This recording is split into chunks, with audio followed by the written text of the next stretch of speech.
Hey friend, I have a big update for you today. I just went on Amazon KDP this morning and my books are live, both of them, and I'm so excited.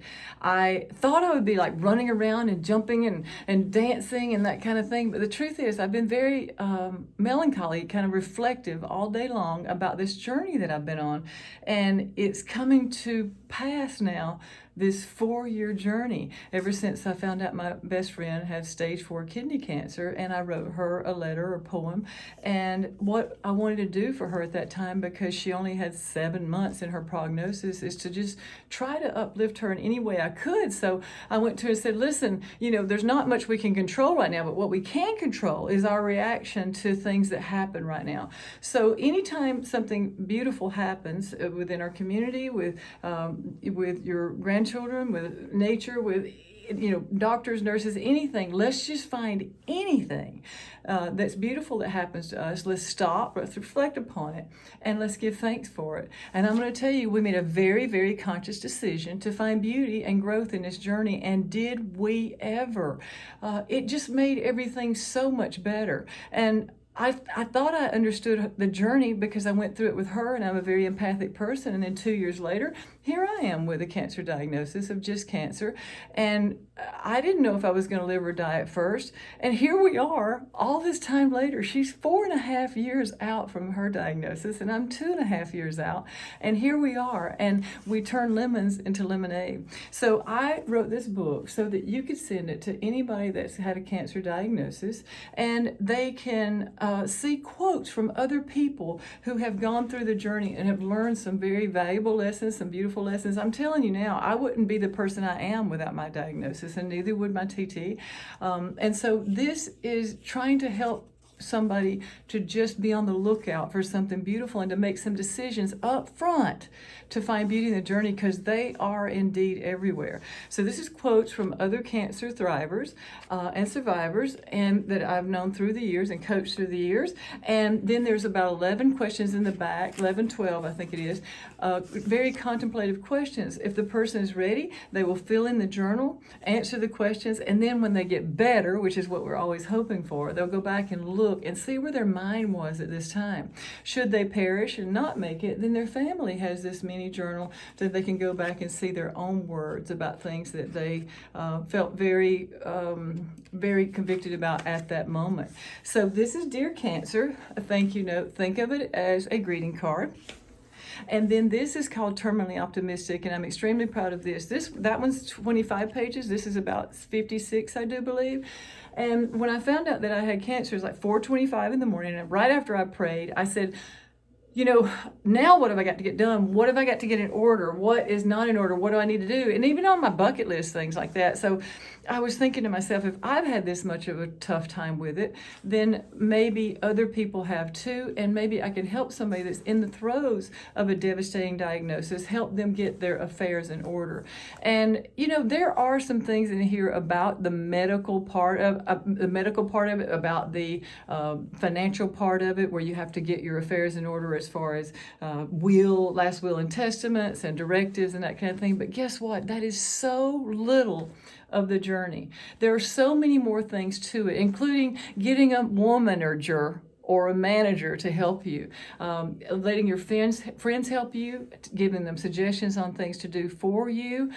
It's about how to make a graceful exit if you're not going to make it. And by the way, none of us are making it out of this life alive anyway.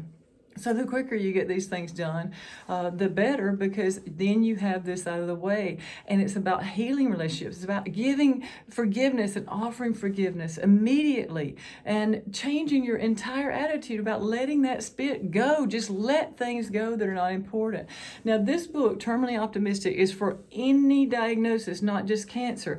But I bought them to go together, cover them to go together, so you could send this to someone who does have cancer. Since there are so many cancers, you can send this to them and they'll have both. But if you have anybody that has anything from Parkinson's to ALS to a diagnosis of beginning of Alzheimer's or dementia, or let's just say that somebody has any form of all the cancers, remember, 1 in 3 people, unfortunately, is going to come down with cancer.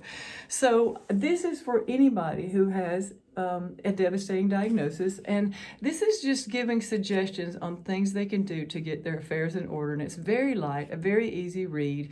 And I am very, very proud of this book. I'm very proud of both of them. In fact, I'm just humbled about the whole thing. So what I did was I went to Amazon. This is a marketing thing. And I marked them down to $5.75 a piece because I want to trigger the algorithm. So what I need for you to do is I need for you to go there and order the books. Now remember, this is $5.75 and shipping is free. And I don't know when the last time you went to a drugstore and bought a card was, but I saw cards for $8 and $9 and $10 at the drugstore. Forget about Hallmark. But anyway, this is 25 pages. It's a wonderful gift. So you might want to stock up on them because they will go to the regular price. I'm not doing that like I'm doing a sales pitch, because the truth is I don't care if I get rich or not. What I care most about is finishing my journey in service to others. That's what makes me happy. And being happy is all I want to do from here on out. And I feel so good, so right about this journey. But I do need your help. And I do hope I end up making money. You know, what I realize, I don't want to have a charity. I mean, maybe that's what God will lay in my lap, but it's not something that's on my list. What I learned in this journey is how many wonderful charities there are out there. My TT had so many wonderful things happen. I did. And now I've got a good friend who's got a son that was in a car crash, 80% burns all over his body. She needs to be right here in Birmingham. And here's an apartment 6 minutes from UAB's emergency room, so she can be here. He may be here for a year. And she got the apartment for $250 a month. That's the kind of charity that I would like to see and support. I'd love to send people across the country for second opinions or to see their long lost brother or sister. I would like the ability to be able to do anything like that. So yes, I do want these to be a very big success, and I do want you to be part of that. Wouldn't you like today to just be a part of something bigger than you? Just know that when you bought this, not only do you get books in exchange, but you're helping somebody else. And if you do know of anybody else that's in the weeds, or if somebody is stricken, or if somebody needs help, and of course if they can't afford the books, just message me. That's not the point. The point is to touch lives. And in this day and time, isn't it nice to know that you can do something that makes a difference? And that's what I hope we're all going to do. So I'm going to humbly ask you to go to Amazon. I'm going to have links here, and I'm going to make sure that you have an opportunity to click through. And then after you get the book, read through, and I hope you read it completely, but if not, we need reviews, and the reviews push it up the algorithms. We have 30 days from now to call it the launch, and so I'm just really super excited about the results, but I need your help. Now, if somebody is in the weeds that you know and love right now, they're in the bed and they can't get out, please encourage them to follow me on TikTok. I am under terminally_optimistic, Melissa Twigg. I'm also on Facebook at Terminally Optimistic with Melissa Twigg. And I'm giving tips. I'm reading the book and giving different tips on how to get up, get going, energy, everything from inspiration to desperation. We discuss just about everything, and I try to keep you in mind as you are healing. I want you to be able to turn on the phone each day and look at that and get some kind of encouragement from it. It's a mission for me, and I'd love for you to support me in that. It's really important that you do thumbs up or hearts or something, and especially questions, because again, the algorithms catch all of that, and it helps to make us more successful. More successful we are, the more people we can touch. So it's just that simple. Isn't that simple?